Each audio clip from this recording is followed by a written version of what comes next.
आज का माहौल सामान्य दिख रहा था, लेकिन घर के अंदर एक अजीब सी बेचैनी फैली हुई थी।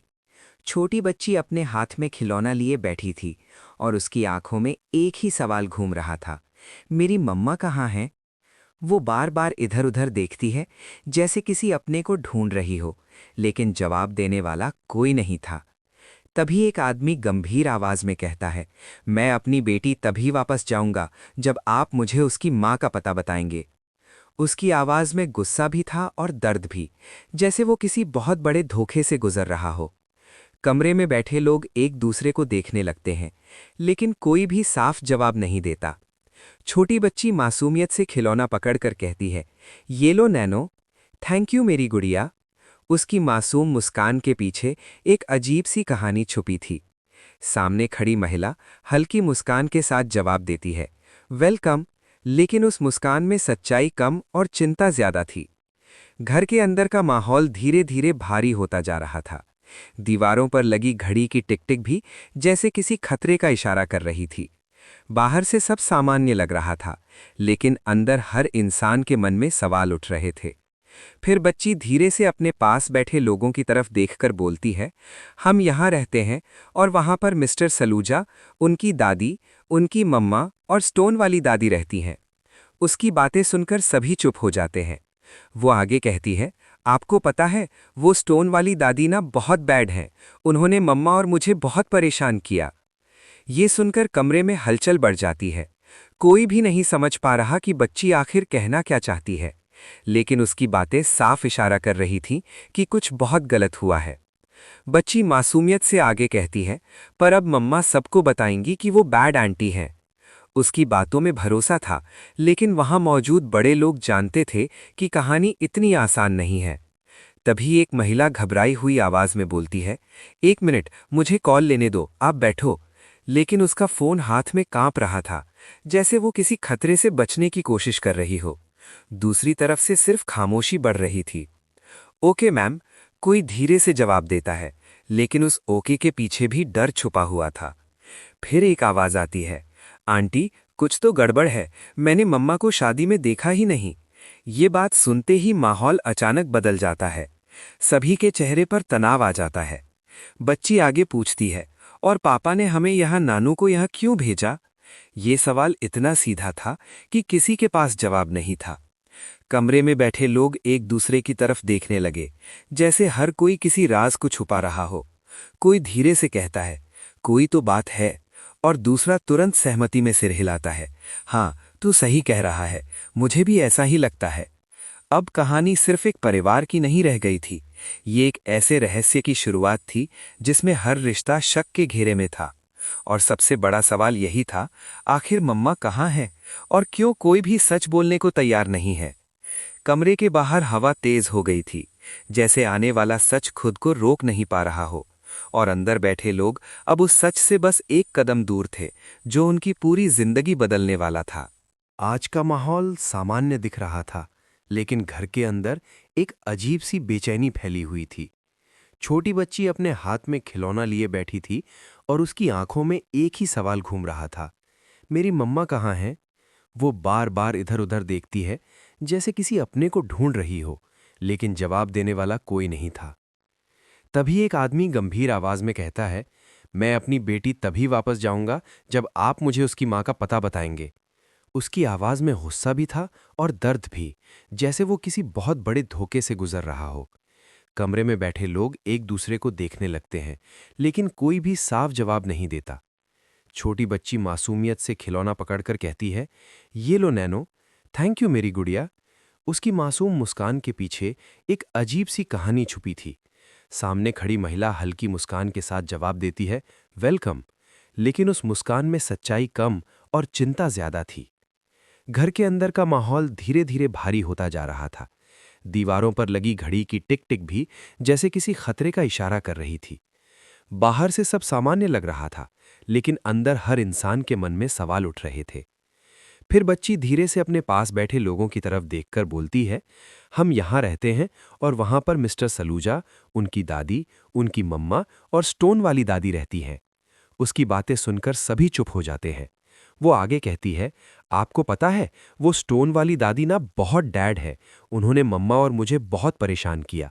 ये सुनकर कमरे में हलचल बढ़ जाती है। कोई भी नहीं समझ पा रहा कि बच्ची आखिर कहना क्या चाहती है, लेकिन उसकी बातें साफ इशारा कर रही थीं कि कुछ बहुत गलत हुआ है। बच्ची मासूमियत से आगे कहती है, पर अब मम्मा सबको बताएंगी कि वो बैड आंटी है। उसकी बातों में भरोसा था, लेकिन वहां मौजूद बड़े लोग जानते थे कि कहानी इतनी आसान नहीं है। तभी एक महिला घबराई हुई आवाज में बोलती है, 1 मिनट तक मुझे कॉल लेने दो, आप बैठो। लेकिन उसका फोन हाथ में कांप रहा था, जैसे वो किसी खतरे से बचने की कोशिश कर रही हो। दूसरी तरफ से सिर्फ खामोशी बढ़ रही थी। ओके मैम, कोई धीरे से जवाब देता है, लेकिन उस ओके के पीछे भी डर छुपा हुआ था। फिर एक आवाज आती है, आंटी कुछ तो गड़बड़ है, मैंने मम्मा को शादी में देखा ही नहीं। ये बात सुनते ही माहौल अचानक बदल जाता है। सभी के चेहरे पर तनाव आ जाता है। बच्ची आगे पूछती है, और पापा ने हमें यहाँ नानू को यहाँ क्यों भेजा? ये सवाल इतना सीधा था कि किसी के पास जवाब नहीं था। कमरे में बैठे लोग एक दूसरे की तरफ देखने लगे, जैसे हर कोई किसी राज को छुपा रहा हो। कोई धीरे से कहता है, कोई तो बात है, और दूसरा तुरंत सहमति में सिर हिलाता है, हाँ तो सही कह रहा है, मुझे भी ऐसा ही लगता है। अब कहानी सिर्फ एक परिवार की नहीं रह गई थी। ये एक ऐसे रहस्य की शुरुआत थी जिसमें हर रिश्ता शक के घेरे में था। और सबसे बड़ा सवाल यही था कि आखिर मम्मा कहाँ है और क्यों कोई भी सच बोलने को तैयार नहीं है। कमरे के बाहर हवा तेज हो गई थी, जैसे आने वाला सच खुद को रोक नहीं पा रहा हो। और अंदर बैठे लोग अब उस सच से बस एक कदम दूर थे, जो उनकी पूरी जिंदगी बदलने वाला था। कमरे के अंदर अब पहले जैसी सामान्यता बिल्कुल खत्म हो चुकी थी। हर चेहरा तनाव में था, हर आंख किसी न किसी राज को छुपा रही थी, और हर शब्द अब शक की तरह सुनाई दे रहा था।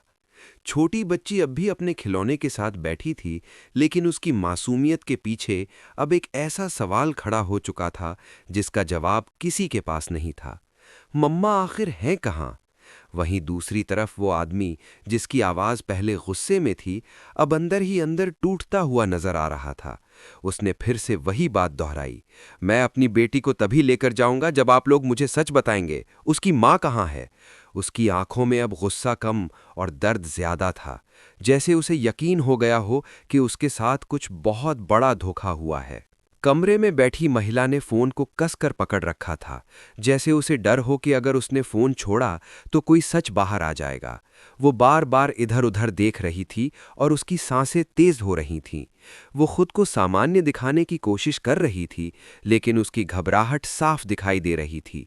तभी बच्ची अचानक फिर बोलती है, मम्मा ने कहा था वो जल्दी वापस आएंगी, लेकिन वो आई ही नहीं। उसकी आवाज में मासूम इंतजार था, लेकिन उस इंतजार के पीछे एक लंबा और दर्दनाक रहस्य छिपा हुआ था। कमरे में एक पल के लिए पूरी तरह सन्नाटा छा जाता है। एक आदमी धीरे से बोलता है, शायद हमें कुछ बताया ही नहीं गया।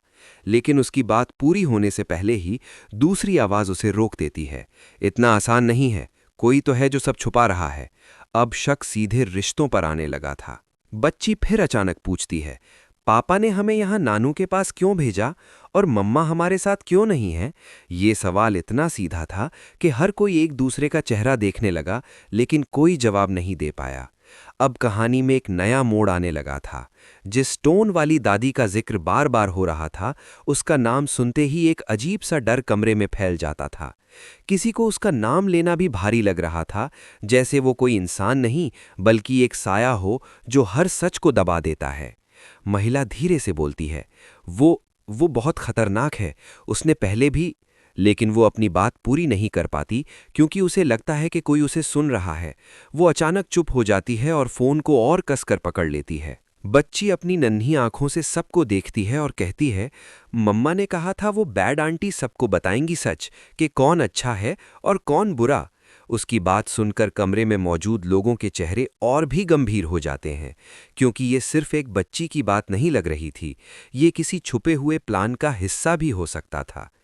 अब वो आदमी धीरे धीरे कमरे से बाहर की तरफ देखने लगता है, जैसे उसे किसी पर शक होने लगा हो। वो खुद से बड़बड़ाता है, अगर मेरी पत्नी यहाँ नहीं है तो फिर वो हैं कहाँ? उसकी आवाज़ अब टूट चुकी थी और उसकी आंखों में सवालों का तूफान था। कमरे का माहौल अब पूरी तरह बदल चुका था। हर कोई एक दूसरे पर शक कर रहा था, कोई किसी पर भरोसा नहीं कर पा रहा था।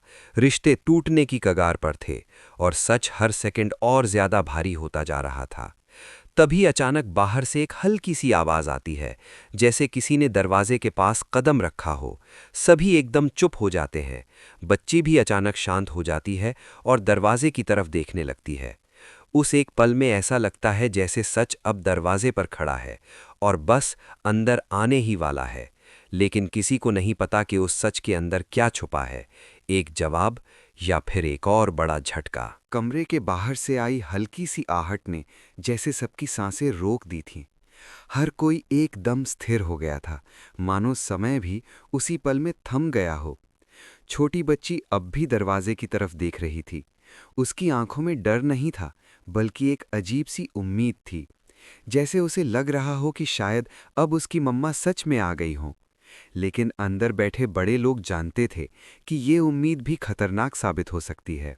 वो आदमी धीरे धीरे दरवाजे की तरफ बढ़ा। उसके कदम भारी थे और दिल और भी भारी। हर कदम के साथ उसके मन में एक ही सवाल गूंज रहा था, अगर मेरी पत्नी यहाँ नहीं है तो फिर सच क्या है? उसने हाथ बढ़ाकर दरवाजे का हैंडल छुआ, लेकिन रुक गया, जैसे किसी अनजाने डर ने उसे रोक दिया हो। कमरे के अंदर बैठी महिला अब पूरी तरह घबरा चुकी थी। उसने फोन को इतनी जोर से पकड़ रखा था कि उसकी उंगलियां सफ़ेद पड़ गई थीं। वो बार बार फुसफुसा रही थी, अगर ये खुल गया तो सब खत्म हो जाएगा। लेकिन कोई उसकी बात सुन नहीं रहा था, या शायद कोई सुनना ही नहीं चाहता था। तभी छोटी बच्ची अचानक उठकर दरवाजे की तरफ चलने लगी। वो मासूमियत से बोलती है, मम्मा वहीं हैं, मुझे पता है। उसकी बात सुनकर सभी लोग चौंक जाते हैं। कोई उसे रोकने की कोशिश करता है, लेकिन वो धीरे धीरे आगे बढ़ती रहती है, जैसे किसी अदृश्य डोर से खींच रही हो। अचानक दरवाज़ा हल्का सा हिलता है और एक ठंडी हवा कमरे के अंदर आ जाती है। उस हवा के साथ ही एक अजीब सा सन्नाटा फैल जाता है। ऐसा लग रहा था जैसे बाहर कोई सिर्फ खड़ा नहीं है, बल्कि अंदर आने का इंतजार कर रहा हो। वो आदमी अब पूरी हिम्मत जुटाकर दरवाज़ा खोल देता है, लेकिन सामने कोई नहीं होता, बस खाली गलियारा और हल्की सी रोशनी। लेकिन उसी गलियारे के आखिरी कोने में उसे एक परछाई दिखाई देती है। वो परछाई एक पल के लिए रुकती है और फिर धीरे धीरे गायब हो जाती है। वो घबराकर पीछे हट जाता है और बोलता है, कोई तो था यहाँ। लेकिन उसकी आवाज़ अब पहले जैसी मजबूत नहीं रही, अब उसमें डर साफ झलक रहा था। बच्ची पीछे से बोलती है, मम्मा ने कहा था वो छुपी नहीं है, बस कोई उन्हें दिखने नहीं दे रहा। उसकी बात सुनकर सब और ज्यादा उलझ जाते हैं। ये सिर्फ एक बच्ची की बात नहीं लग रही थी, ये किसी बहुत बड़े सच का हिस्सा लग रही थी। महिला अचानक चिल्ला उठती है, बस करो, ये सब बंद करो। लेकिन उसकी आवाज़ कांप रही थी, वो अब पूरी तरह टूटने लगी थी। वो फ़ोन उठाकर किसी को कॉल करने की कोशिश करती है, लेकिन कॉल लग ही नहीं रही थी। नेटवर्क अचानक गायब हो चुका था, जैसे किसी ने जानबूझकर सब बंद कर दिया हो। अब माहौल और भी डरावना हो गया था। बाहर की रोशनी धीमी हो चुकी थी और अंदर का सन्नाटा भारी होता जा रहा था। हर कोई एक दूसरे को शक की नज़र से देख रहा था, जैसे असली दुश्मन अब सामने नहीं, बल्कि कमरे के अंदर ही छुपा हो। तभी अचानक गलियारे से एक धीमी सी आवाज़ आती है, जैसे किसी के चलने की आहट, टप टप टप। वो आवाज़ धीरे धीरे करीब आती है और फिर अचानक रुक जाती है। सबकी सांसें थम जाती हैं। वो आदमी धीरे से कहता है, अगर ये कोई खेल है तो अब खत्म होना चाहिए। लेकिन उसकी आवाज़ में अब पहले जैसा आत्मविश्वास नहीं था, अब वो भी डर चुका था। बच्ची धीरे से फुसफुसाती है, वो आ गई, और उसकी आंखों में पहली बार डर दिखाई देता है। और उसी पल गलियारे के आखिरी छोर पर एक साया फिर से दिखाई देता है, लेकिन इस बार वो गायब नहीं होता, वो धीरे धीरे आगे बढ़ने लगता है। और सच अब बिल्कुल सामने आने वाला था। लेकिन क्या ये सच किसी को बचाएगा या सब कुछ खत्म कर देगा?